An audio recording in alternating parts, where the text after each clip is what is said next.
Hola a todos. Hay un tipo de silencio que solo se encuentra en los lugares donde el hombre no pertenece. Un silencio tan denso y pesado que, si prestas demasiada atención, empieza a susurrarte cosas que no quieres escuchar. Lo que os voy a contar hoy no tiene nada que ver con jefes tiránicos, ni con oficinas, ni con venganzas millonarias. Es una historia sobre el aislamiento absoluto y sobre cómo la naturaleza tiene reglas que nosotros, en nuestra arrogancia de ciudad, hemos olvidado por completo. Soy vigilante forestal.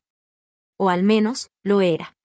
Mi trabajo consistía en pasar 6 meses al año completamente solo en la Torre 4, una estructura de acero y madera de 30 metros de altura. Clavada en la cima de una montaña en medio de un parque nacional del tamaño de un país pequeño. Mi única misión era otear el horizonte con prismáticos buscando columnas de humo para prevenir incendios. Mi hogar era una cabina de cristal de 4 por 4 metros, suspendida sobre un océano infinito de pinos negros. A cientos de kilómetros de la carretera más cercana, mi único contacto con el mundo era una radio de onda corta que solo funcionaba cuando el clima lo permitía. Durante los primeros 3 meses, la soledad fue un bálsamo. Me despertaba con el canto de los pájaros, leía libros y observaba cómo el viento mecía los millones de árboles bajo mis pies, como si fuera el oleaje de un mar verde y oscuro. Pero cuando llegó noviembre, el invierno cayó sobre la montaña como una losa de hormigón. Una tormenta de nieve sepultó el bosque bajo 1 metro de hielo blanco. Los animales se escondieron. El viento dejó de soplar. Y el mar de pinos quedó petrificado en un silencio absoluto y sepulcral. Fue entonces cuando las cosas empezaron a cambiar. El cerebro humano es una máquina diseñada para encontrar patrones, y cuando estás encerrado en una caja de cristal durante semanas sin hablar con nadie, empiezas a memorizar tu entorno al milímetro. Yo conocía cada roca, cada claro en la nieve y cada árbol destacable en un radio de 2 kilómetros. Había uno en particular que siempre me llamaba la atención, un inmenso roble muerto, negro y retorcido, sin una sola hoja, que se alzaba en solitario en medio de un claro a unos 500 metros al norte de mi torre. Lo llamaba el anciano. Una mañana de martes, me desperté, preparé mi café y me acerqué al ventanal norte con mis prismáticos para hacer la ronda visual de rutina. Apunté hacia el claro nevado. El corazón me dio un vuelco y el café casi se me cae de las manos. El anciano ya no estaba en el centro del claro. El inmenso roble muerto, que debía pesar toneladas y cuyas raíces debían estar enterradas a metros de profundidad en la tierra congelada, se había movido. Estaba al borde del claro, unos 50 metros más cerca de mi torre. Me froté los ojos, convencido de que la fiebre de la cabaña y el aislamiento me estaban provocando una alucinación geométrica. Agarré el mapa topográfico y la brújula para triangular la posición. No había error. El árbol estaba más cerca. Miré a través de los prismáticos buscando huellas en la nieve. Nada. Ni huellas de neumáticos de tractores, ni pisadas de animales pesados. La capa de nieve blanca alrededor de la base del tronco negro estaba intacta, prístina y sin perturbar. Como si el inmenso árbol de madera muerta simplemente se hubiera deslizado sobre el hielo durante la noche sin levantar ni un solo copo. Intenté convencerme de que mi memoria me estaba fallando. Esa noche, antes de ir a dormir, tomé mi cámara réflex, la apoyé en un trípode frente a la ventana norte y tomé una fotografía de larga exposición de la ladera nevada, iluminada por la luz de la luna llena. Me aseguré de encuadrar perfectamente al roble muerto y a la línea de pinos que separaba el claro de mi torre. Me metí en el saco de dormir, pero no pude pegar ojo. El silencio exterior era tan agudo que me pitaban los oídos. Alrededor de las 3 de la madrugada, escuché un sonido. Era un crujido sordo, muy lejano y profundo. Sonaba exactamente como cuando fuerzas una puerta de madera muy vieja, pero amplificado 1000 veces. Un quejido de madera y tierra congelada desgarrándose. A la mañana siguiente, salté de la cama y corrí hacia la cámara. Tomé una segunda fotografía exactamente desde el mismo ángulo y superpuse las imágenes en la pequeña pantalla digital. El pánico me cortó la respiración, dejándome los pulmones helados. El roble muerto no era el único que se había movido. Durante la noche, una docena de pinos inmensos habían avanzado. Ya no había 50 metros de nieve separándolos de la base de mi torre, ahora había apenas 20. Y lo más aterrador no era la distancia, sino la formación. Los árboles no se habían movido al azar.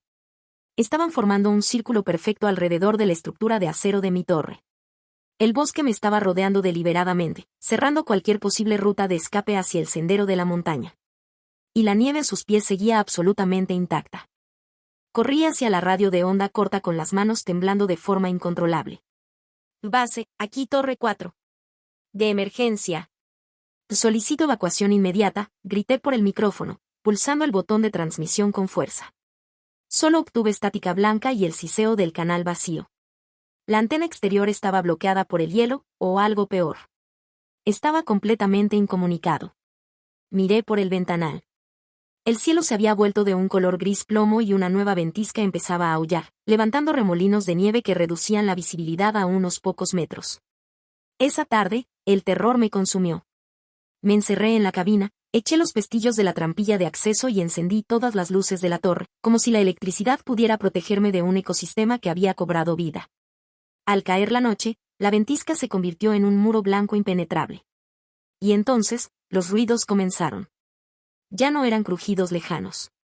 Eran explosiones de madera astillándose y raíces arrancando rocas del suelo, ocurriendo justo debajo de mí. La torre entera, anclada con cables de acero a la montaña, empezó a vibrar violentamente. Me arrastré por el suelo de madera hasta el cristal blindado y pegué la cara para intentar ver algo a través de la tormenta de nieve. Apareció de golpe, rompiendo la niebla blanca a menos de 2 metros de mi ventana.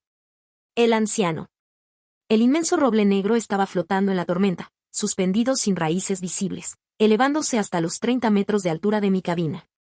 Sus ramas secas, gruesas y retorcidas no parecían madera.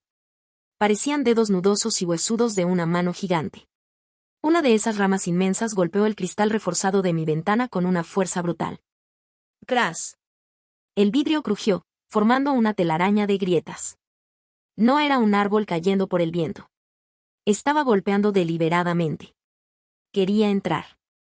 La torre se tambaleó con un chirrido de metal agónico. Los cables de tensión de la base estaban cediendo porque los pinos que me habían rodeado los estaban arrancando del suelo. Si me quedaba en la cabina de cristal, iba a caer al vacío y ser aplastado por toneladas de madera furiosa. Abrí la trampilla de emergencia del suelo. Abajo no estaba la escalera de caracol, sino el conducto del soporte central.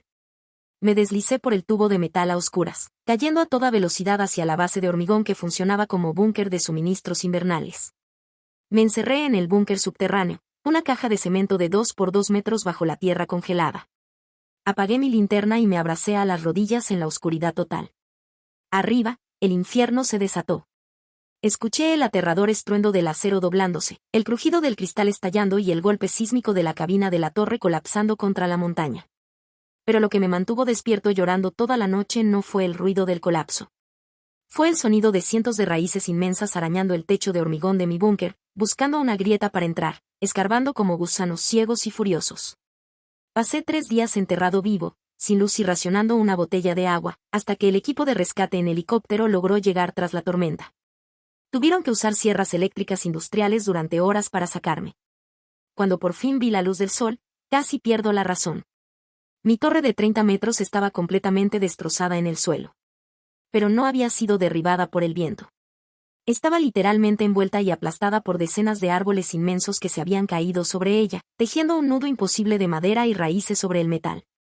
Renuncié al cuerpo forestal ese mismo día. Jamás volví a acercarme a un parque nacional. Ahora vivo en un apartamento en el centro de una ciudad de asfalto y cristal, donde no hay ni una sola maceta en mi balcón. Porque sé, con una certeza que me hiela la sangre, que los bosques son mucho más antiguos que nosotros. Y cuando se cansan de que los vigilemos, se levantan para caminar. Si te ha gustado dale a like y suscríbete para más.